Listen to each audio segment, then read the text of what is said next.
MIM సంబంధించి rule మీ దానిలో ఫ్రెండ్లీగా ఉన్నారు 10 సంవత్సరాలు, ఇప్పుడు వాళ్ళకు కూడా ప్రచారం చేస్తున్నారు.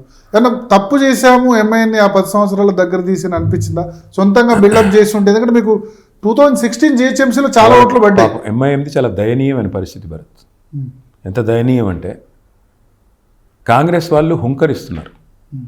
ఇమ్రాన్ ప్రతాప్ గడి ఆయన రాజ్యసభ ఎంపీ, కాంగ్రెస్ యొక్క మైనారిటీ మోర్చా అధ్యక్షుడు. ఆయన చెప్తున్నాడు బీహార్లో ఇల్లు తిరిగి మా కోసం ఓటు అడుగుతున్నారు, ఇక్కడ బీహార్లోనేమో మాకు వ్యతిరేకంగా ప్రచారం చేస్తున్నారని తృణీకార భావంతో హేళనగా తీసి పాడేస్తున్నాడు. పచ్చి పులుసులో కళ్ళెమాకు తీసేసినట్టు. షబ్బీర్ అలీ ఇక్కడ క్యాబినెట్ ర్యాంక్లో ఉన్న అడ్వైజర్, ఎంఐఎం అనేది బీజేపీ బి టీం అని కుండబద్దలు కొడుతున్నాడు. ఎంత దయనీయమైన పరిస్థితి కాకపోతే ఎంత దయనీయమైన పరిస్థితి కాకపోతే కాంగ్రెస్ వాళ్ళు అట్లా పచ్చి పులుసులో కళ్ళెమాకు తీసి పారేసినట్టు పారేస్తుంటే వాళ్ళ కోసం ఓటు అడిగే పరిస్థితి రావడం అంటే ఎంత దయనీయమైన పరిస్థితి. ఆయన సమాధానం చెప్పుకోవాలి, నాకేంది ఒకటి. రెండోది, ఎలక్షన్ ముందు ఇదే అసదుద్దీన్ గారు రేవంత్ రెడ్డిని పట్టుకొని నేను ఆర్ఎస్ఎస్ అన్నా, ఆర్ఎస్ఎస్ మనిషినా అని ఆయన అన్నాడు. అక్బరుద్దీన్ గారు ఆర్ఎస్ఎస్ టిల్లు అన్నాడు. ఇవాళ వాళ్ళు చెప్పుకోవాలి ఆర్ఎస్ఎస్ అన్నా ఏం మారాడు, మరి మీరెందుకు ఆయనతో అంటగాగుతున్నారు? ఆర్ఎస్ఎస్ మనిషి అని చెప్పిందే మీరు, అందరికి ప్రచారం చేసింది మీరు, ఎందుకు అంటగాగుతున్నారు వాళ్ళు చెప్పుకోవాలి. నాకే అక్బరుద్దీన్ అన్నాడు, రావు అయినా రెడ్డి అయినా ఎవరైనా మాతో ఉండాల్సిందే. సరే, వాళ్ళు ఆర్ఎస్ఎస్ అన్న అనేది కూడా ఆయనే కదా, ముందు ఆయనకి సమాధానం చెప్పమనండి. ఆర్ఎస్ఎస్ అన్నతో ఎందుకు కలిసి పనిచేస్తున్నారు చెప్పమనండి, చూద్దాం. ఆర్ఎస్ఎస్ మనిషితో ఎంఐఎం ఎందుకు కలిసి పనిచేస్తుందో ముందు వాళ్ళని సమాధానం చెప్పండి. ఇది ముస్లింల మీద ఇంపాక్ట్ చూపించదా ఎంఐఎం వీళ్ళ క్యాంపెయిన్ చేయడం? 14 నాడు మీ భ్రమలన్నీ పటాపంచలు అవుతాయి. ఎంఐఎం భ్రమలు పటాపంచలు అవుతాయి, కాంగ్రెస్ భ్రమలు కూడా పటాపంచలు అవుతాయి. అంటే ఎంఐఎం మీద ఫోర్స్ ఉందా, ఒత్తిడి ఉందా అంటారా? నేను ఒకటే అడుగుతున్నా భరత్, నేను ఇన్సల్ట్ చేస్తున్నా, నువ్వు నా శత్రువుతో పనిచేస్తున్నావు అని చెప్తున్నా, అయినా వచ్చి నువ్వు నా కోసం ఓట్లు అడుగుతున్నావు అంటే నీ పరిస్థితి ఏంటి? ఎంత దయనీయమైన పరిస్థితి. కానీ ఎంఐఎం చేతిలో గవర్నమెంట్ ఉందని వాళ్ళు చెప్పుకుంటున్నారు. ఏ గవర్నమెంట్? ఏ దేశంలో గవర్నమెంట్? కాంగ్రెస్ గవర్నమెంట్. నాకేం తెలుసు, వాళ్ళని అడగండి. ఇప్పుడు నేనేమంటా బ్రదర్, గుర్తుపెట్టుకో, అల్టిమేట్గా ఎంఐఎం అనే పార్టీ ఇవాళ ఒక దయనీయమైన పరిస్థితులు ఉందని నేనంట. కాంగ్రెస్ వాళ్ళు చీకొడుతుంటే ఇంకా వాళ్ళతో అంటగాగుతున్నారంటే వాళ్ళ పరిస్థితి అంత దారుణంగా ఎందుకు మారిందో they should answer, not me. Sir ఒకటి ఇప్పుడు బీఆర్ఎస్ బీజేపీ ఈ రెండు ఒకటే అని ఎస్టాబ్లిష్ చేసే ప్రయత్నం రేవంత్ రెడ్డి ప్రతి దానిలో చేస్తున్నారు. అందులో భాగంగా కాళేశ్వరము, సిబిఐ కేసు ఇవన్నీ కూడా చెప్తున్నారు. సిబిఐ సంబంధించి సరే వాళ్ళ మీద ఉన్నాయి, కానీ సిబిఐ అంటే నార్మల్గా మీరు అన్నట్టు ప్రతిపక్ష నేతల మీద కేసు పెడితేనే పరుగులెత్తి రావాలి. కాళేశ్వరం విషయంలో 2 నెలల స్పెసిఫిక్గా చెప్పండి, 2 నెలలు అయినా ఎఫ్ఐఆర్ ఎందుకు దాఖలు చేయలేదు? గవర్నర్ సంబంధించి మీ ప్రాసిక్యూషన్ సంబంధించి 2 నెలలు అయింది, దానికి ఎందుకు అనుమతి ఇవ్వట్లేదు? గతంలో అనుమతి ఇచ్చారు గవర్నర్, మళ్ళీ ఇప్పుడు ఎందుకు ఇవ్వట్లేదు? ఏదన్నా ఇద్దరి మధ్య అండర్స్టాండింగ్ ఉందా?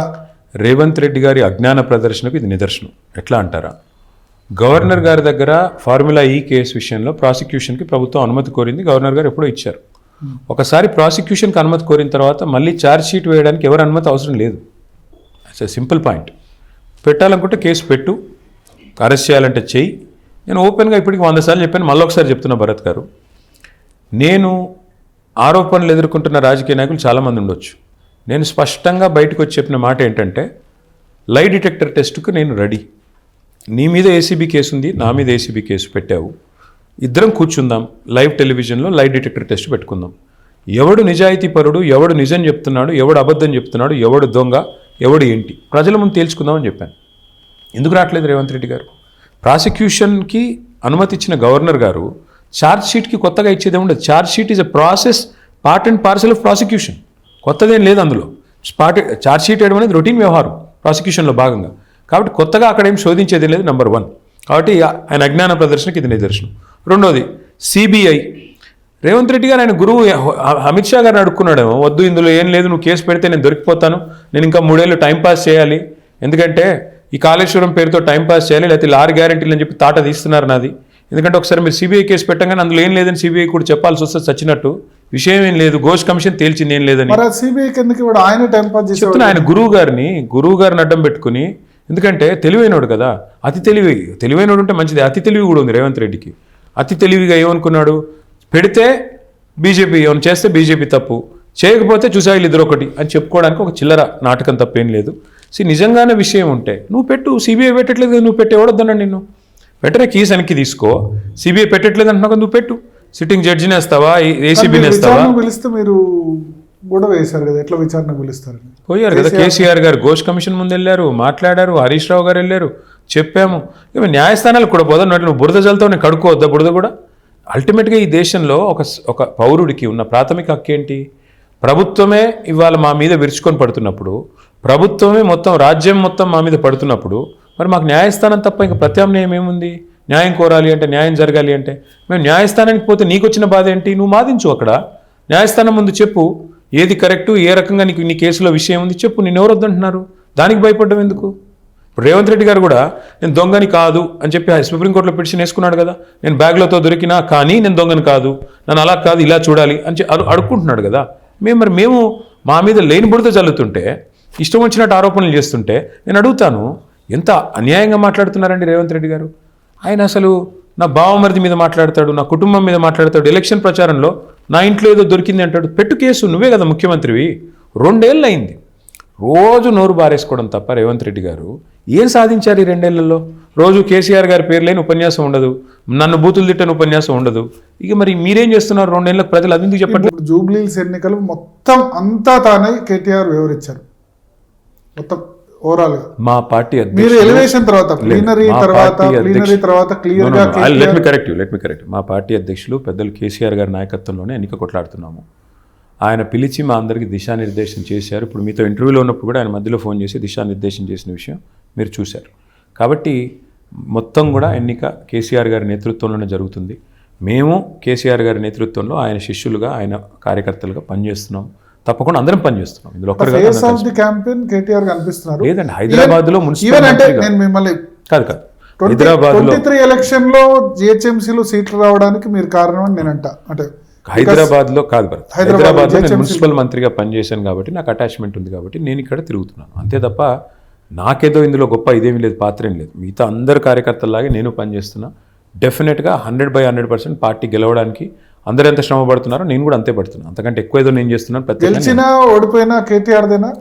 వర్కింగ్ ప్రెసిడెంట్ నేను పార్టీకి. సో డెఫినెట్గా ఓటమి అయితే నాదే బాధ్యత, గెలిస్తే మాత్రం అందరి సమిష్టి కృషి, ఓడిపోతే మాత్రం బాధ్యత నాది.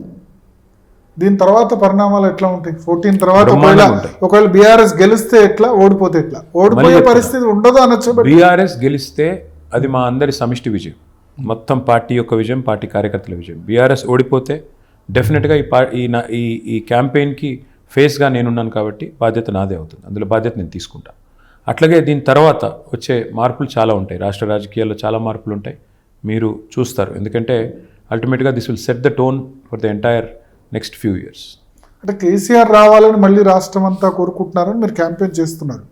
ఓకే, పల్లెల్లోతో పాటు సిటీలో కూడా ఉందా ఆ సిచ్యువేషన్? ఏ సర్వే అన్నా చేయండి భరత్ గారు, ఏ సర్వే అన్నా. అంటే సిటీ మీకు ఆల్రెడీ కంచుకోట, బట్ పార్లమెంట్లో లేకపోతే కంటోన్మెంట్ ఎలక్షన్లో అది 43% ఓటు వచ్చింది. అంత ఆ విధంగా parliament was a different election Bharat. అది పార్లమెంట్లో భారతదేశం అంతా చీలిపోయింది, నిలువునా చీలింది, కాశ్మీర్ టు కన్యాకుమారి.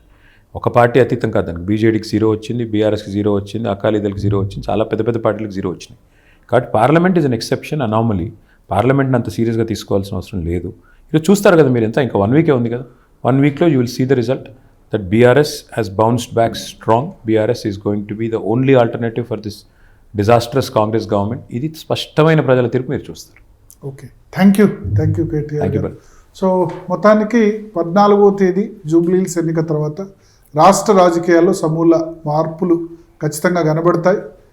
రేవంత్ రెడ్డే తమకి 5 సంవత్సరాలు సీఎంగా ఉంటే 15 సంవత్సరాల పాటు కాంగ్రెస్ పార్టీ రాష్ట్రంలో అధికారంలోకి రావడానికి అవకాశం ఉండదు అన్నది క్లియర్గా చెప్తున్నారు. జూబ్లీహిల్స్లో ఒక ఖచ్చితమైన మార్పు కనబడుతోంది. అది రాష్ట్ర రాజకీయాలు కూడా సమూలంగా మార్చే అవకాశం ఉంది. గెలిస్తే సమిష్టి బాధ్యత, ఓడితే మాత్రం తనది బాధ్యత అని కేటీఆర్ చెప్తున్నారు.